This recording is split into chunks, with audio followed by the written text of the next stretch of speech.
এবছর কালী পুজোতে নৈহাটিতে ঘোরার প্ল্যান, তাহলে চলো তোমাদের দেখাই এবছর নৈহাটির কিছু টপ প্যান্ডেলস। তো সব থেকে প্রথমে তোমরা স্টেশন থেকে বেরিয়ে বড় মায়ের দর্শন করতে চলে আসবে। আর যখন বড় মায়ের দর্শন করতে আসবে তাহলে রাস্তার মাঝখানে তোমরা দেখতে পারবে একটা অ্যাস্থেটিক প্যান্ডেল। বন্ধুরা, এই প্যান্ডেলটা সম্পূর্ণভাবে লোহার ওয়েস্টেজ দিয়ে তৈরি করা হয়েছে। আর এই প্যান্ডেলের থিমের নাম হলো রূপান্তর, যেটা তোমরা দেখতে পারবে ভারত মাতা সেবা সমিতি ক্লাবে। এই প্যান্ডেলটা দেখার পর ডাইরেক্ট চলে আসবে বড় মায়ের দর্শন করতে। আর যখন বড় মায়ের দর্শন করতে তোমরা ওই অরবিন্দ রোডের গলির ভেতরে ঢুকবে তাহলে অনেক কটা প্রতিমার দর্শন করতে পারবে। এইসব প্রতিমার দর্শন করার পর তোমরা ডাইরেক্ট চলে আসবে দেবু ঘোষ মোড় যুবক সংঘ, যেখানে তোমরা একটা খুবই ভালো থিম দেখতে পারবে। থিমের নাম নবান্ন উৎসব, যেটা আমাদের বাংলার কৃষকদের একটা উৎসব আছে। এই প্যান্ডেলটা দেখার পর এই প্যান্ডেলের ঠিক পাশে তোমরা দেখতে পারবে গোপাল স্মৃতি সংঘ, যেখানে থিমের নাম হলো চাইনামা উমা হতে। এই প্যান্ডেলটাও এবছর খুবই সুন্দর বানিয়েছে। আর এই প্যান্ডেল দেখার পর 1 কিলোমিটার হেঁটে তোমরা চলে আসবে লোহাঘাট অ্যাসোসিয়েশন, যেখানে তোমরা এবছর দেখতে পারবে রাজস্থানের রাধা কৃষ্ণ মন্দির। গাইস, এই প্যান্ডেলে তোমরা রাজস্থানের কালচার দেখতে পারবে। আর এই প্যান্ডেল দেখার পর তোমরা ডাইরেক্ট চলে আসবে গৌরীপুর চৌমাথা,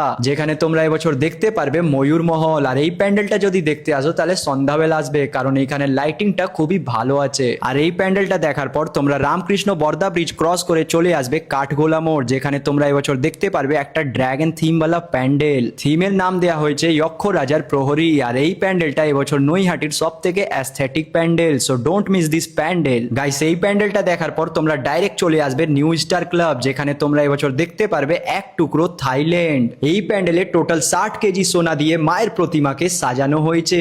আর এই প্যান্ডেলে তোমরা দিদির সাথে সেলফিও নিতে পারবে।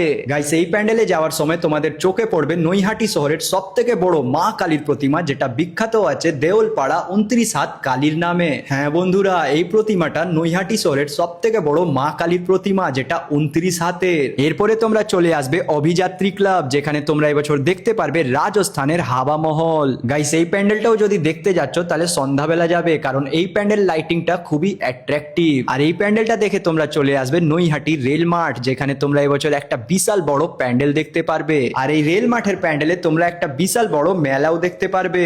আর এই প্যান্ডেলের ঠিক পাশেই তোমরা দেখতে পারবে হকার্স ইউনিয়নের প্যান্ডেল। এবার হকার্স ইউনিয়ন খুবই সুন্দর একটি প্যান্ডেল বানিয়েছে সাউথ ইন্ডিয়ার বিষ্ণু টেম্পল। আর এই প্যান্ডেলটাও অবশ্যই ভিজিট করবে। তো এটা ছিল নৈহাটির কিছু টপ প্যান্ডেলস। ভিডিওটা যদি ভালো লাগে তাহলে অবশ্যই লাইক করে দেবেন।